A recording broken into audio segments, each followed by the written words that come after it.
Vamos lá então para mais uma segunda-feira. Glória a Deus. Seja muito bem-vindo, meus queridos irmãos. Você que vai assistir essa reunião pelo YouTube, meu nome é Rony. Você seja muito bem-vindo às nossas reuniões do Homens do Tropa, aqui no Tropa de Elite de Jesus. E você já está convidado a vir participar conosco aqui ao vivo. Amém? Glória a Deus. Se você tiver a sua Bíblia aí, já abra a sua Bíblia em Mateus, no capítulo 25. Nós vamos estar falando aqui sobre a parábola das virgens. Amém? Só para nós entrarmos um pouquinho aqui no contexto, nós sabemos que o Senhor, ele nos ensina e nos mostra através das Escrituras, ele se refere à igreja como a noiva de Cristo. E também, às vezes, algumas passagens vão estar se referindo às virgens, como esta parábola aqui vai estar se referindo ao reino. Então, nós vamos começar aqui a ler, e eu quero fazer um comparativo aqui desse texto e também com o texto de Ezequiel, que está lá no Antigo Testamento, Ezequiel 16. Amém? Então, Mateus 25, no versículo 1, ele vai dizer assim: Então o reino do céu será semelhante a 10 virgens que, tomando seus lampiões, saíram ao encontro do noivo. E 5 delas eram prudentes, e 5 eram insensatas. As que eram insensatas, tomando os seus lampiões, não levaram azeite consigo, mas as prudentes levaram azeite em suas vasilhas, com seus lampiões. E tornando o noivo, todas elas, e tardando o noivo, todas elas cochilaram e dormiram. E à meia-noite houve um grito, e eis que o noivo vem. Saí-lhe ao encontro. Então todas aquelas virgens se levantaram e prepararam os seus lampiões. E as insensatas disseram às prudentes: Dai-nos do vosso azeite, porque nossos lampiões estão se apagando. Mas as prudentes responderam, dizendo: Não, para que não falte a nós e a vós, mas ide antes aos que vendem e comprai-o para vós. E tendo elas ido comprá-los, chegou o noivo, e as que estavam preparadas entraram com ele para as bodas, e a porta foi fechada. Depois chegaram também as outras virgens, dizendo: Senhor, Senhor, abre para nós. Mas ele, respondendo, disse: Em verdade vos digo, eu não vos conheço. Vigiai, pois, porque não sabeis o dia nem a hora em que o Filho do Homem há de vir. Amém?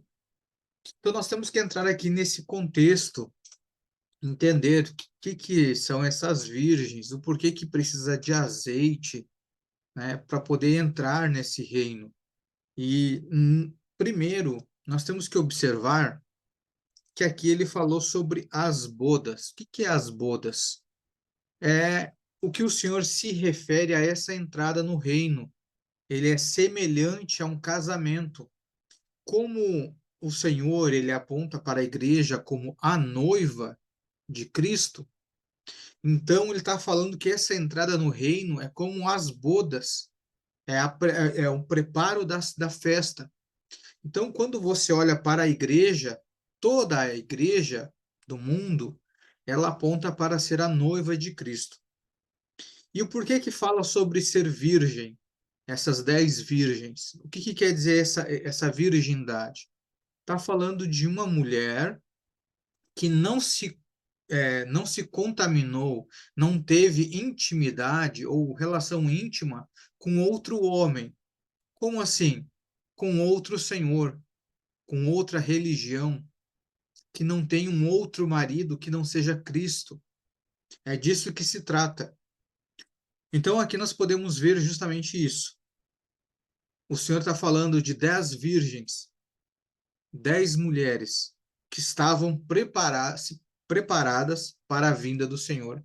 Porém, 5 delas estavam preparadas com o seu azeite. Mas o que que tem a ver esse azeite? Antigamente eles tinham os lampiãozinhos que eram, não sei se vocês já viram, que eles eram de barro. E você colocava azeite dentro e ele tinha um paviozinho na ponta onde eles acendiam. E aquele azeite ele ficava queimando. E aquilo ali servia para iluminar todo o ambiente. E o que o senhor está falando com esse azeite, né, com iluminar? Isso ele está falando de uma forma profética, de algo figurado, mas que aponta para as nossas vidas. Lembra que a Bíblia diz que nós temos que ser sal e luz? Essa luz que nós temos que ser é justamente isso. O combustível para manter a luz que há em nós acesa é esse azeite. E o que que significa esse azeite que mantém essa combustão? É o Espírito Santo. Então, nós, como noivas de Cristo, né, falando no total, como igreja, nós precisamos buscar o Espírito Santo. É o Espírito Santo que se torna luz em nós e que faz a luz brilhar através de nós. E é essa luz do Espírito Santo que nós precisamos manter acesa, nos guardando para a vinda do nosso Senhor Jesus Cristo. E aí, aqui nós vamos observar no texto que 5 delas tinham tinha esse azeite. E aí essas 5 falaram para as outras: olha, eu não posso dividir, nós não podemos dividir com vocês. Porque se nós dividirmos com vocês, pode faltar tanto para nós quanto para vocês. Então, façam o seguinte: vão aos mercadores e comprem deles esse azeite. O que que isso nos traz? O que que isso nos aponta? Aponta que essas mulheres, essas noivas, elas passaram a sua vida, sim, esperando o noivo, porém juntando dinheiro, juntando riquezas nesse tempo. Ah, mas então quer dizer que eu não posso então buscar o dinheiro, buscar a riqueza? Sim, mas qual que é o nosso foco principal? Porque aqui você vai ver que não adiantou elas ir comprar azeite. Até porque esse tipo de azeite que mantém a nossa chama acesa, o Espírito Santo você não compra com o dinheiro. É somente com a tua adoração, com a tua busca, o relacionamento com Deus. É isso que vai manter a sua lâmpada acesa. Então, tudo aquilo que você trabalha para este mundo, somente para este tempo, isso não vai conseguir comprar a presença de Deus na tua vida. Não vai conseguir comprar o propósito de Deus na sua vida. Por isso que aqui elas falam: olha, nós estamos buscando ao Senhor o tempo todo. Agora, nós não podemos dividir a presença dele com você, você que tem que ir buscar. Só que como que você vai comprar a presença de Deus? Como que você vai comprar a presença do Espírito Santo? Não tem como. E aí você vai ver aqui que quando elas voltaram, que foram buscar o noivo, a porta já se tinha se fechado, a porta da festa. E o Senhor diz assim: apartai-vos de mim, pois eu não vos conheço. Eu não vos conheço. O que que também nós podemos tirar de lição aqui? Aquelas que tinham óleo, elas não estavam na escuridão, não estavam nas trevas. Aqui, mais uma vez, a gente vê que luz e trevas não se misturam. Por isso que o Senhor diz: apartai-vos de mim. E olha só, vamos comparar lá com aquele outro texto. Hoje aqui vai ser bem rápido, mas eu queria trazer essa reflexão para que a gente tenha um equilíbrio durante a nossa estada aqui na Terra, que a gente tenha um equilíbrio naquilo que nós estamos buscando. Sim, nós precisamos trabalhar, né, realizar as obras, as tarefas que nós temos nesta terra, né, estudar, né, ter os relacionamentos pessoais e tudo, né, com os amigos, enfim, com a parentela, enfim. Mas nós não podemos esquecer de uma coisa, que é a eternidade, ao qual nós estamos nos preparando para isso. Olha só, lá em Ezequiel no capítulo 16. Esse texto é um texto profético, ao qual o Senhor fala a respeito da noiva. E ele vai dizer assim, a partir do versículo 8: Agora, quando eu passei por ti e olhei para ti, eis que o teu tempo era o tempo de amor. Esse texto, se você for ler ele completo aqui, você vai ver que é o Senhor, ele está falando como se fosse de uma jovem que cresceu, que se desenvolveu, e esse tempo agora, o qual ele passa por ela, ele vê que é um tempo já dela de moça, está se preparando para um casamento, amém? Agora, quando eu passei por ti e olhei para ti, eis que o teu tempo era tempo de amor, e estendi a minha saia sobre ti, e cobri a tua nudez. Sim, eu jurei a ti, e entrei em um pacto contigo, ou seja, uma aliança, diz o Senhor Deus. E tu te tornaste minha. Então te lavei com água. Sim, eu cuidadosamente lavei o teu sangue de ti e te ungi com óleo. O que quer dizer esse texto aqui, que é um texto muito profético? Quando ele fala que eu estendia a minha saia sobre ti e cobri a tua nudez, o que ele fala sobre isso? A roupa, no sentido espiritual, ele aponta para obras. Então, quando ele fala assim, eu cobri a tua nudez, fala de alguém que não tinha obras, que estava diante do Senhor expondo a sua vergonha, que para nós cristãos é motivo de vergonha você andar nu, ou seja, sem obras. Essa nudez aqui aponta justamente para isso, expondo a nossa vergonha. E aí ele fala isso, que ele cobriu a vergonha dessa moça. E ainda ele fez um pacto com ela. E disse o Senhor, e te tornaste minha.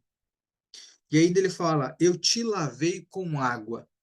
Ou seja, fala de uma limpeza, mas não só uma limpeza do corpo exterior. Aqui ele vai falar também assim, sim, eu cuidadosamente lavei o teu sangue. O que significa sangue? O sangue ele aponta para a aliança. Ou seja, quando ele falou que lavou essa moça com água, a água se refere à palavra, à água da palavra. Então, não é uma limpeza somente externa, é uma limpeza, uma transformação interna. Ele está falando aqui de água, que representa a palavra, e sangue, que simboliza uma aliança. Ou seja, o Senhor está tomando cuidado. Foi isso que ele fez com a igreja. Foi isso que ele fez conosco. Quando nós estávamos mortos no pecado, nós tínhamos uma aliança com as trevas.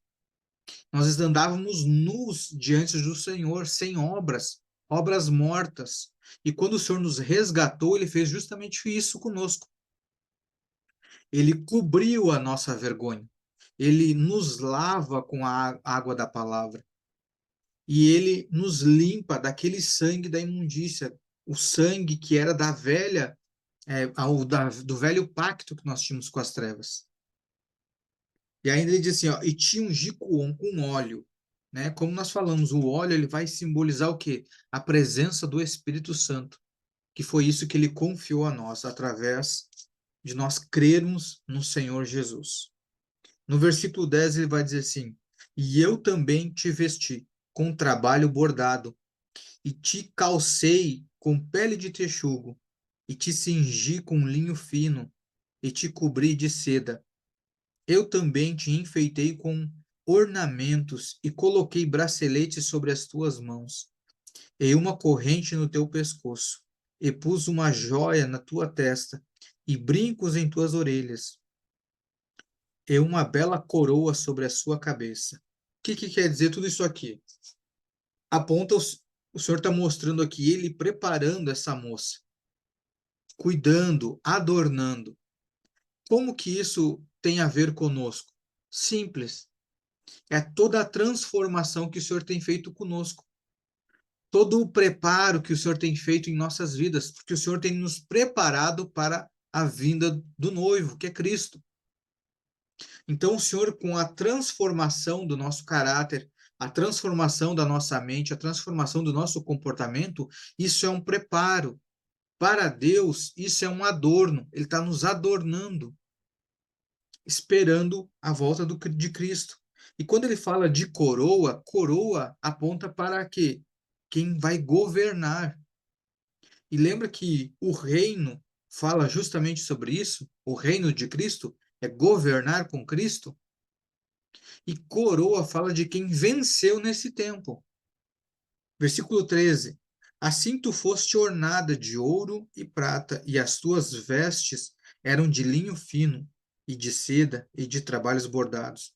Comeste de fina farinha, e de mel e azeite, e fostes extremamente bela, e tu prosperaste em um reino. Só que olha o que acontece.